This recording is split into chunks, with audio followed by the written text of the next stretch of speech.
Hey guys, Trouble T-Cat here, recording for the Zombie Arcade, and this is sort of a counterpart to the last video I uploaded. In this video, like the last one, I'm looking at some of the gameplay features that make Homefront different from other shooters. Some things that are, different from it from Call of Duty, and just about, gameplay elements in general.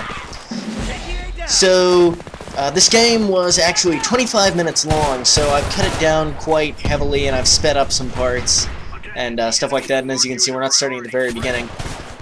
Here we're playing the game type Ground Control with Battle Commander enabled, and Ground Control is the game type. It's kind of like Domination, but it works in 3 stages. So you can see in the bottom left corner above the mini-map, there's a little thing that shows the points for each team. When you fill up your team's bar, or the other team fills up theirs, you advance to the next stage, where one side, the losing side, gets pushed back towards their spawn, the other team's spawn moves up, and the points get moved, and it's a best-of-3 situation. So in this game, my team wins 1 stage, and then we lose 2 stages, so we lose out overall. The Ground Commander thing is...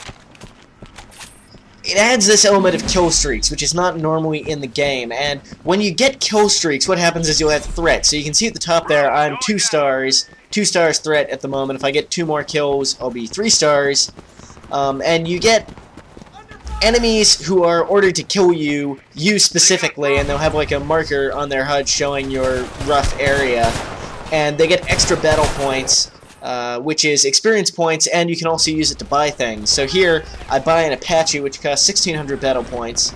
You can see my battle point counter down in the lower right. Right now I have 470 battle points.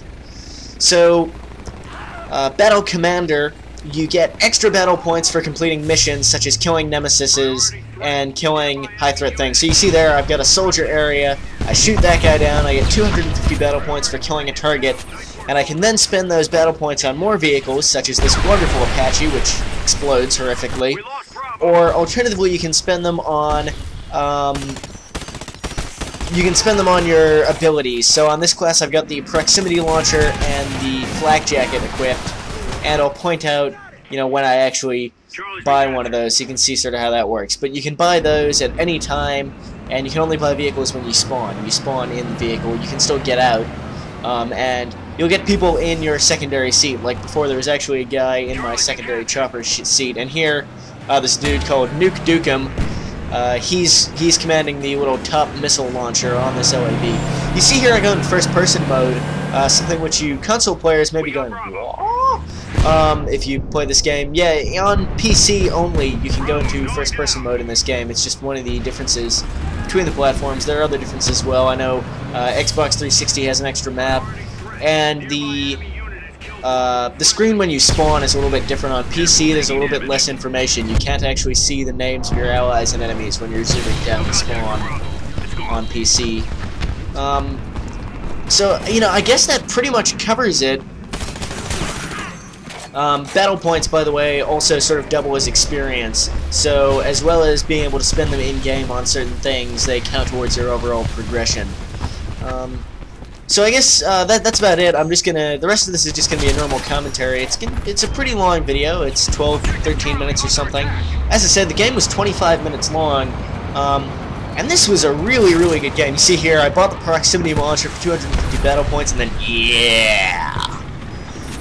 The way the proximity launcher works is it's basically an RPG like you'd find in any of 1,000 billion jillion games, but the difference is if you just fire it near something, it'll blow up. So it's really good for taking out helicopters, because you don't need to hit them spot on. If it just goes near them, it explodes. Stab this guy. Stabbing people makes me feel great in this game for some reason. He was a kill target as well, so I got extra battle points. You can see I've had enough for an Apache again. 1,600 battle points. And you also get these bonuses for kill streaks on Battle Commander. Like you saw a second ago, I got bonus armor, because I was on a good streak. So, there are kill streak bonuses, which are only in the Battle Commander game types. There is no kill streaks happening in non-Battle Commander game types. And battle points is separate from that. You don't have to go on streaks to get battle points. You don't lose battle points when you die, anything like that. I didn't use this helicopter very effectively, which is why there's that cut there. But as you can see, there's another helicopter in the game. I actually think there's there's some advantages. You might think the Apache, which fires rockets. Oh yeah, what I wanted to say about this was here we win that round, and you can see the points move. They're now not under the overpass. They're now back towards where the enemy was spawning. There's one in gazebo there. And that's what happens when the round changes. So the maps are quite large, and there's basically 3 areas to each map when you're playing ground control.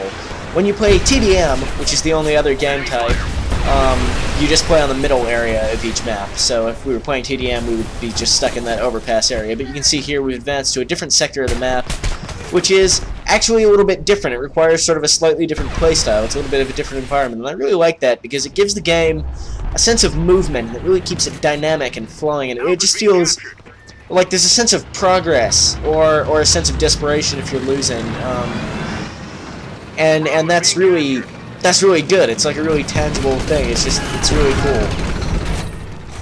Whether you're playing ground control or TDM, you can have Battle Commander or not. So there's kind of 4 game types, because there's Battle Commander, Ground Control, Battle Commander TDM, and Ground Control and TDM without Battle Commander. But really there's just sort of 2, and it's a question of whether or not you want to have those secondary missions to kill enemy players, and whether or not you want to have those kill streak rewards. You can also set it so that people aren't able to buy vehicles, so it's an infantry-only game. There's not many servers like that, but it does give it another sort of different flavor to it. So I think it's really good that this game has these different game types and these different styles, vehicles, no vehicle, battle commander, no battle commander, etc. Because it keeps the game feeling nice and varied.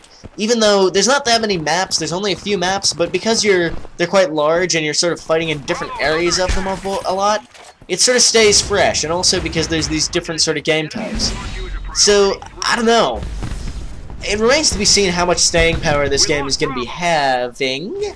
I think I've played it for about 20-something hours now. I'm not yet bored of it, not even a little bit. I'm still playing this game every day.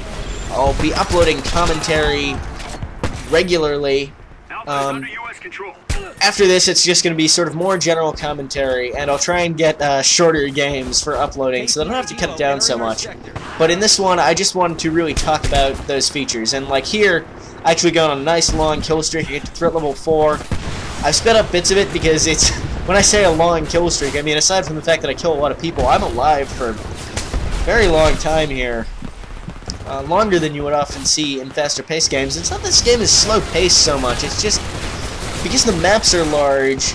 If you play carefully, you can have really good survivability, and also if you use the flak jacket, which I buy somewhere up here. I was feeling a lot of pressure here trying to hold down A, and I was just, I don't know what the rest of my team was doing, because I felt like I was the only dude holding down A, and we weren't getting B or C, and we lost, and I don't know. Again, this is the kind of game that would have made me really angry back in the old days, as I sort of talk about on video that is going to be up on the Ken Gamers channel, which if you have seen, you're watching this video in the future, because it's not out yet. Anyway, just because I felt like my team wasn't really pulling their weight here. And that bugs me in a team game and in an objective-based game. I mean, I'm sure people on my team are getting plenty of kills, playing plenty well. They just probably weren't really focusing on the objectives of enough. Focusing enough on the objectives. And just gonna, I don't know if this is gonna line up right here because I'm recording this and my video froze up for a second. So I hope it'll work out. Here I try to cap Bravo. It's contested and fail. Tragic fail. I think I probably skipped forward too far. Whatever. I'll line it up in post. Sort of. So yeah, here I guess my team was sort of helping out. Maybe I don't give them enough credit. I don't know. I'm not trying to say like I'm the most badass dude in the game or anything like that. I mean, I have a nice kill streak going, but it's more so people not playing the objectives. Get flashbanged. I really wanted to get to threat level 5 as an achievement for it, but as you'll see, I don't get my 4 kills for next level. I get 1 more kill, and then I get taken out because there's like 3 dudes in here. And I went all Rambo. I probably could have taken them if I just hung back and played a little bit smarter. It's the kind of game that if you play smart, and if you position yourself right, you can really do a lot of damage as an individual, but you need to be careful in this game. You can't run around like a loon spraying bullets everywhere. You need to sort of take cover and chill out and try and get around behind people and try and get the drop on people, ambush people. And when you can't do that, you need to really keep your head down because there's snipers everywhere, man, and they will shoot you from a mile away. So my advice to anybody trying to get into this game, if they're finding it a little bit difficult, which I know some people are finding the transition to this game kind of hard from Battlefield or from Call of Duty, my advice is keep your frickin' head down, man. Those are bullets. You don't want to be running around like this is Call of Duty in this game. It's really important to just take it slow if you're not that confident. And you should find, you might not necessarily get a lot of kills very quickly, but you should be able to increase your survivability. You should be able to stay alive for a long time in this game if you play it correctly. The maps are large enough, and there's a lot of cover and a lot of concealment on the map, so really make use of that, and just be careful. Be careful. I only go 2 for in this game, you know, around 2 for 1 ratio. I'm not the most amazing dude, but so, you know, maybe you just want to completely ignore my advice, and that would be fair enough, because I'm not going to be amazing. In fact, you see here, my chopper gets shot down, and then I immediately get my head shot. At least I didn't die in a fiery explosion. So, right up here, I cut off the end of the game. As you can see, we've been pushed back. We're back at the overpass now, because we lost that last stage, and we end up losing. My team loses, the enemy captures this as well, and we lose the game. If the enemy had won the first stage, we would have actually gone to a different area of the map that you don't see at all in this gameplay, that's back towards our spawn in this stage. So, I don't know, it's really cool. It helps to keep the map fresh, because there are different areas, and you don't play every area every game. So I cut the video just up here. I do show the final scoreboard for people who are interested in that kind of thing. And thanks for watching, guys. Trouble T Cat out.